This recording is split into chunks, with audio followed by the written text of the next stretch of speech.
Hey everybody, let's discuss Revelation. This is it. This is our last week, and this is our last book of the Bible. So what we'll do is I'll talk about, as always, I'll talk about Revelation as a book, some of the important questions that we've had this semester about Revelation, I think, or that pertain to Revelation, what people believe Revelation is about, right? The end times, heaven and hell, the devil even, right? Who is the beast? What does 666 stands for? So we'll talk about that a little bit. What I want to do to begin with is just that first slide that you see there, Revelation wrap up. I title it Ambiguity, Ambivalence, Apocalypse, and the Eschaton. I think it's important to know that this book has been read often traditionally, literally, as indicating what will happen at the end, or in the end times, right? That's this word Greek, eschaton. That's what that means. Eschaton is the end of time. Apocalypse, this word apocalypse, which is the word that's used to describe the genre of Revelation. This word apocalypse means in Greek unveiling, so revealing. So the word revelation actually then in Greek would be apocalypse, right? Apocalypses are also understood to be catastrophic events, right? And this book describes in great detail a catastrophic event, right? The question that we're going to ask, that we've been asking all semester is, do we read this figuratively or do we read this literally? Do we read it both, right? Why or why not? What are the benefits and detriments of reading either way? And we'll be looking at Chanel Smith's essay on Revelation, as well as the Griffin essay, Chris Griffin's reading of Revelation, which is a literal reading. I'm also going to reference Onesimus Ngundu's essay, in which he talks about a more figurative reading. I didn't have you guys read that, but I'll get into that a little bit on this video. So I want you to turn to that first slide. You'll see that and if we were in class together, I would play the song, the U2 song, in a little while for you and let you think about it as you listen to it. I also have on the next slide the lyrics for this song, And you'll notice right here the lyrics, in a little while, surely you'll be mine, in a little while I'll be there, in a little while this hurt will be no more, I'll be home, love. When the night takes a deep breath, and the daylight has no air, if I call come crawling home, will you be there? And he goes on, right? And what I've done is I've capitalized certain words, right? Like love, there, home. And typically, as I have students listen to this song, they believe that it pertains to one specific thing often. And that thing is the end of life, is coming home as in coming home to heaven, right? When someone is dying. And it's interesting because Joey Ramone, actually, as he was dying, was listening to this song. And he breathed his last breath during this song.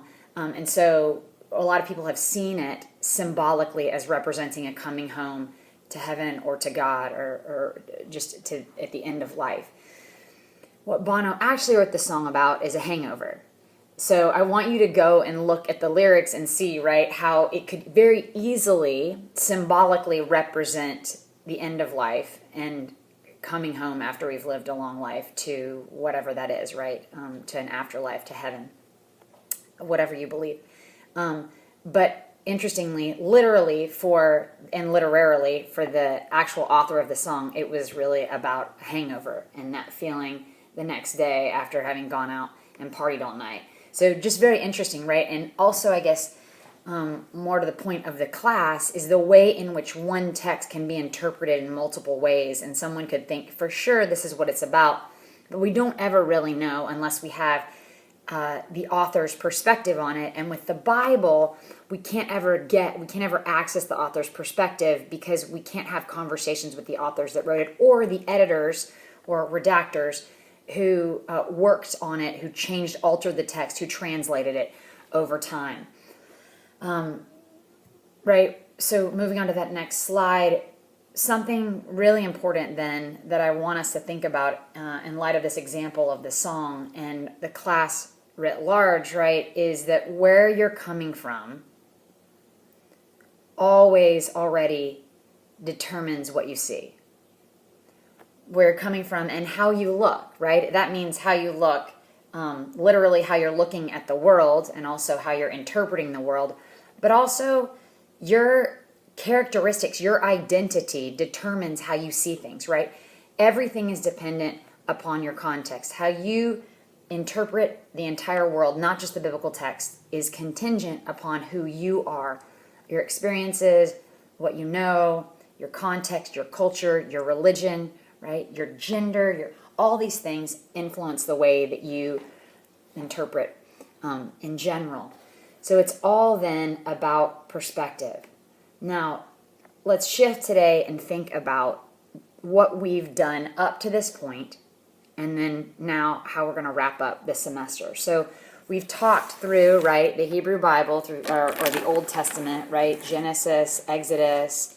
We talked a little bit about Leviticus, Deuteronomy, Numbers, Joshua, right? We looked at the text of Ruth. We looked at Job. We looked at the Proverbs, at Psalms, right? Various texts. We talked about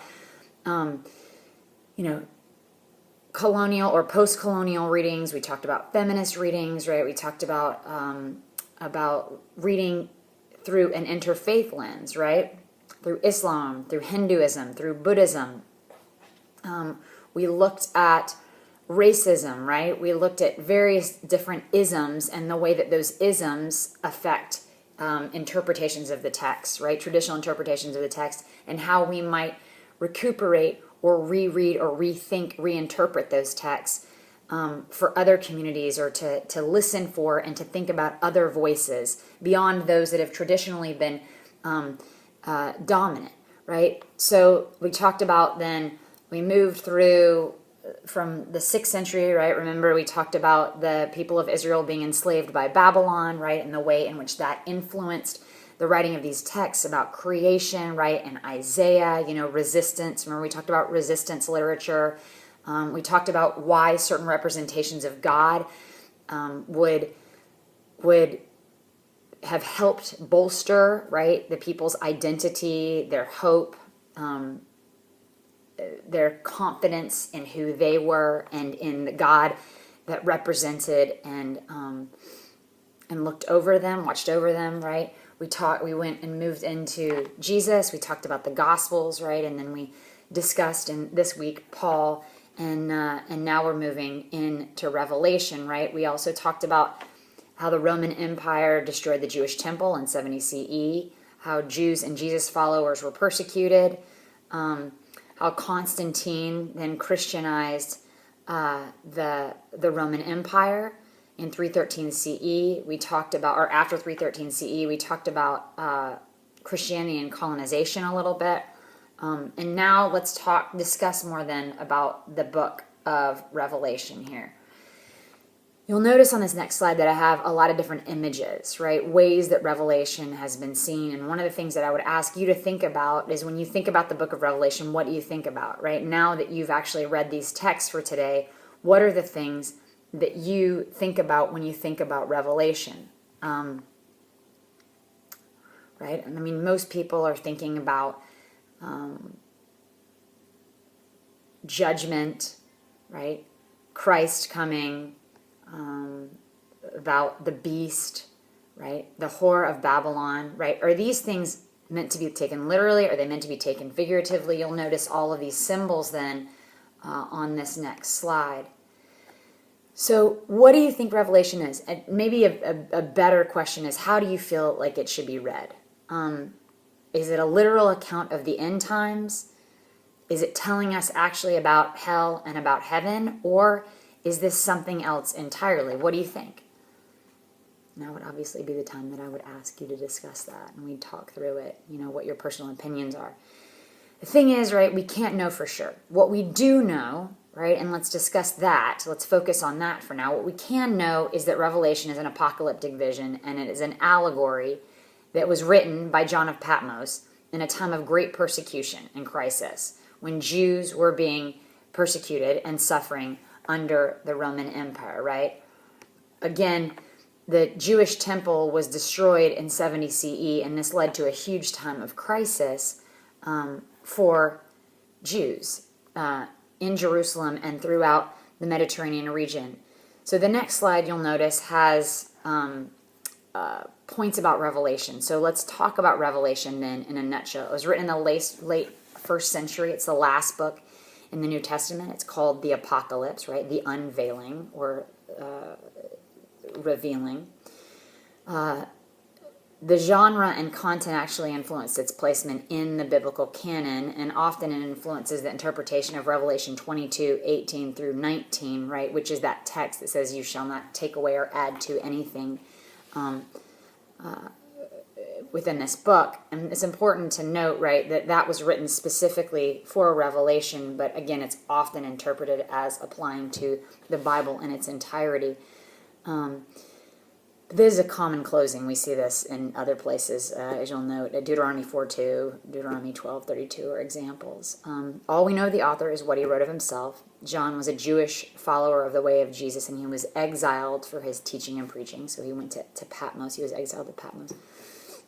His vision of this is then his vision of the end of Roman rule and the beginning of God's reign, right? So this is a prophecy in the sense that he's having a vision about how Rome will no longer be in power and that God's reign will, the Hebrew God, right, Yahweh, will forevermore reign and have power, right? So again, thinking about other texts like this, like Isaiah, for instance, the idea, and Joshua even, right, the idea that God is a warrior and God will ultimately triumph over the powers of this world. And he, like Paul, believed that the end was actually near, right? This time was coming close. Numerous events and images offer symbolic portrayals of aspects of the imperial rule, where the arrogance of the Roman Empire is contrasted with the eternal reign of God, so it becomes the foil to God's eternal reign. Because his vision is allegorical, it's also quite ambiguous, and that often leads to various interpretations, right? So we know then that people have read this because they can read into it. They have read this as a literal prophecy of the end times. Now, did John himself believe that this was a literal prophecy meant to be read and applied to various generations? And it has been. That's not really clear, right? Because, as I said, John believed, also like Paul and other Jews at this time, believed that the end times were at hand. They didn't think that it would be coming in, 100 years, or not even, especially not thousands of years, right? They believed that it would happen within their own life. So what we know from Revelation then, right? Obviously, John was passionate about his vision, and he was urging complacent Jesus followers to get their act together, basically, these churches, right?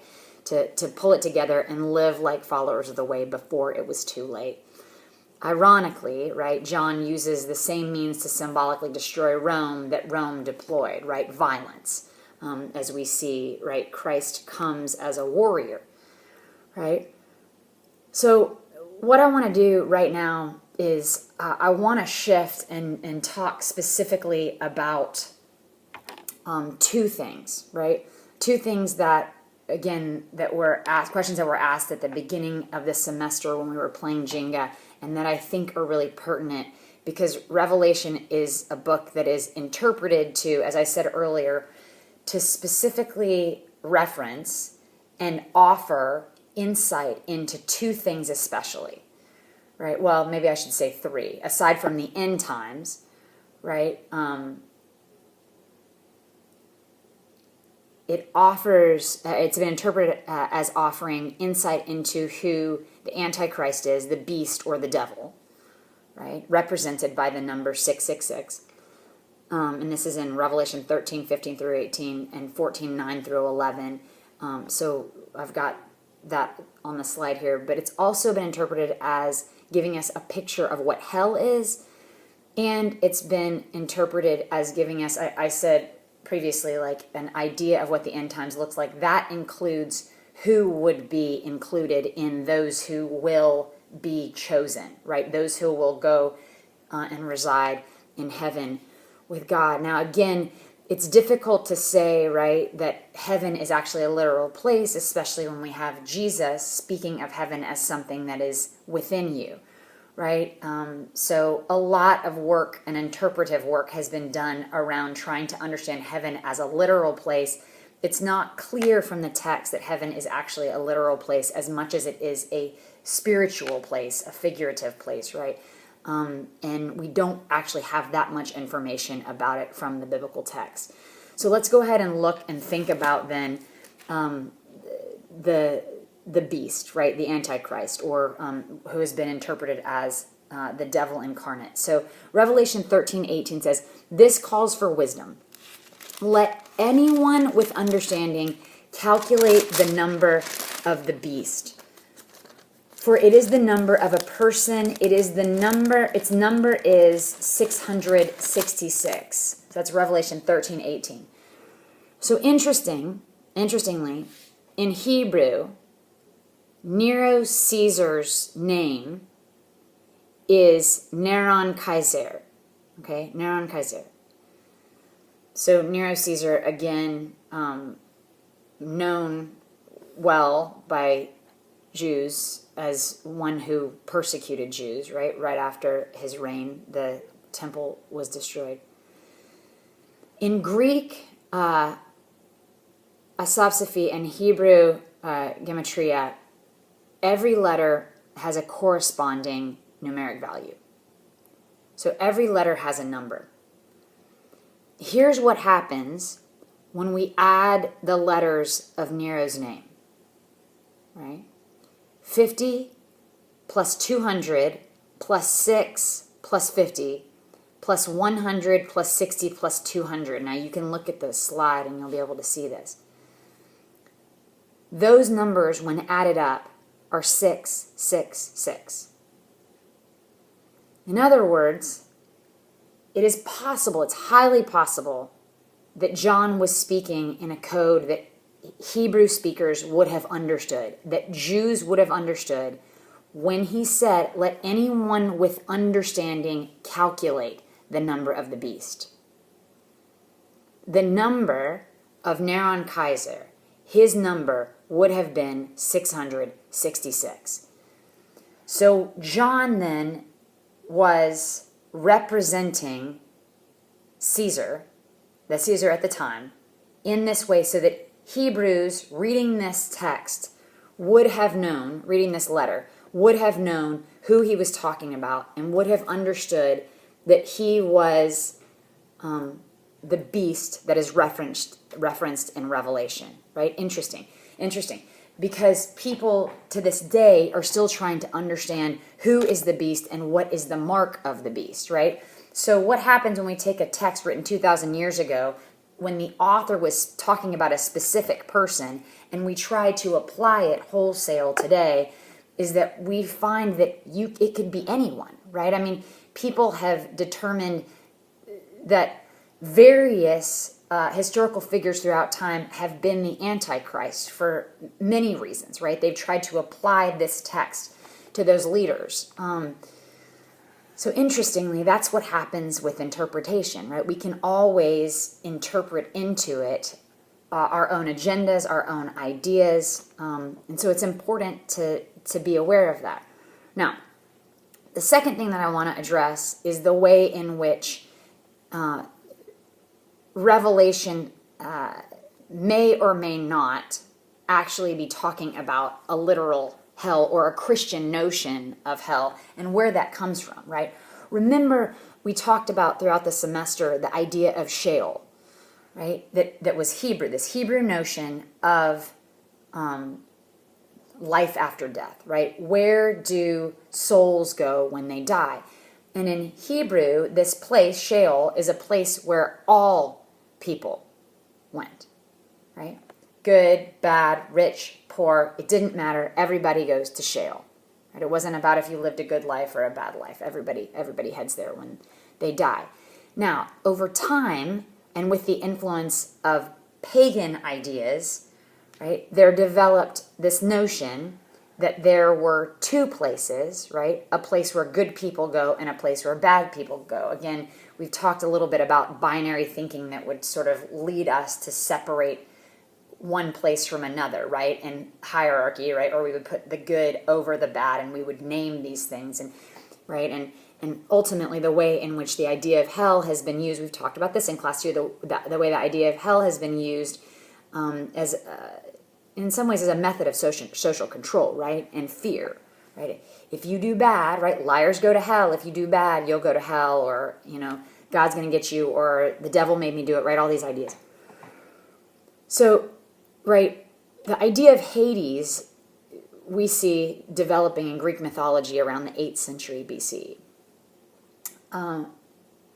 So 8th century BC. If we think about what was happening subsequently in the writing of the Bible, right, we don't have, again, any notion of an underworld in this way, or a bad place, right? What we have, again, is one place, and then we have, with the influence of Hellenism, or, Greco-Roman ideas, we see that Judaism begins to be influenced by Greek notions, Greek mythological notions, right? Such as Hades. And so within Christianity, what we have, and I don't want to say it's an amalgam, but there is definitely some influence. What we have in Christianity is this developing notion of two different places and two different rulers over these two places, right? The Christian God and then Satan, or the devil. Again, as we've talked about, Ha-Satan, the idea of Ha-Satan was not an individual in the Hebrew Bible. It was a role, right, that someone would play. They would be an adversary in certain times, right? The angel of the Lord, or God, was at times an adversary, an obstacle standing in someone's way to get them to go a different way. We also find an influence, years later, the influence of Dante's Inferno, which was not until the 14th century, on Christian notions of hell, right? And I'm not going to go into that. You're welcome to do a little bit more exploration on that. What I do want to do is think about where in the Bible we see this notion of hell. And the first one that I have on the slide for you is Revelation 20:14, right? And we see this text. Now, the way that it's interpreted in 2014, I want to be clear. In English, it's been translated, then death and Hades were thrown into the lake of fire. This is the second death, the lake of fire. And anyone whose name was not found written in the book of life was thrown into the lake of fire. Now, what we have here as we read this text, right, dealing with what people have seen, the lake of fire, they've seen that as hell, right? This is obviously talking about hell, many believe. But interestingly, right, we have a Greek notion, thanatos, right, here in the text. That is in English that has been translated death, right? So thanatos, again, Greek entity, and Hades, Greek entity, both, right, pagan, thrown into the lake of fire. This is the second death, the lake of fire. So it's important to know that while people have believed that the Bible, Christian, has no pagan influence, no pagan notions, right? It's important to understand that these are both pagan notions that are in Revelation that are influencing John's ideas of the afterlife and what will happen, right? This vision that he's having. Now, also important, and I just need a few more minutes with you guys here, is that we also see these ideas, hell, the heavens, Hades, right? We see them in other places in the Bible. But what I want to answer, or what I want to speak to, not necessarily answer, but just to speak to right now, is what the Bible says about hell, right? We've already talked about what the Bible says about Satan and what it doesn't say. But specifically, where do we find these notions of hell? Well, what I've given you here are different places in the Bible that reference hell and what the translations actually are, right? If we look at the original Greek language. So Revelation 19:20, lake of fire, we saw that one. In 20:13 through 40, 21:8, and 20:20, the word is actually abyss. In Mark 9:43, the word that has been translated hell is Gehenna, which was actually literally in Jerusalem a place where where they put the trash and would burn up the trash. So it was literally a hot, stinky place, right? So Jesus used this word Gehenna, but that's been translated as hell. Matthew 10:28, also Gehenna. 13:42, Matthew 13:42, blazing fire. Again, right? Gehenna, fire's always burning this trash. Matthew 13:50, 25:46, and Acts 2:27. The word that is translated, or the word that has been translated destruction, is actually Hades, right? Again, pagan notion. And in 2 Thessalonians 1:9 and 2 Peter 2:4, hell is actually Tartarus, which is absolutely 100% the Greek notion of the underworld.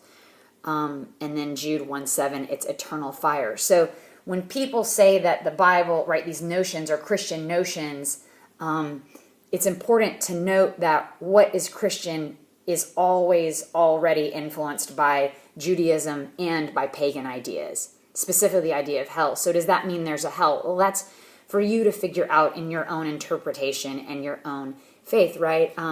It's important to know that, right, these texts, because we don't know everything, all we can do is speculate and approximate. We can't possibly get to an exact definition or understanding of what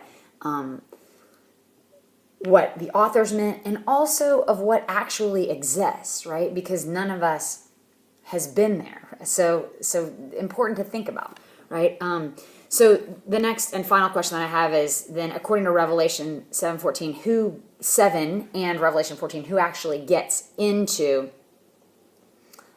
heaven or the new earth, right? And we see in both that the number is 144,000.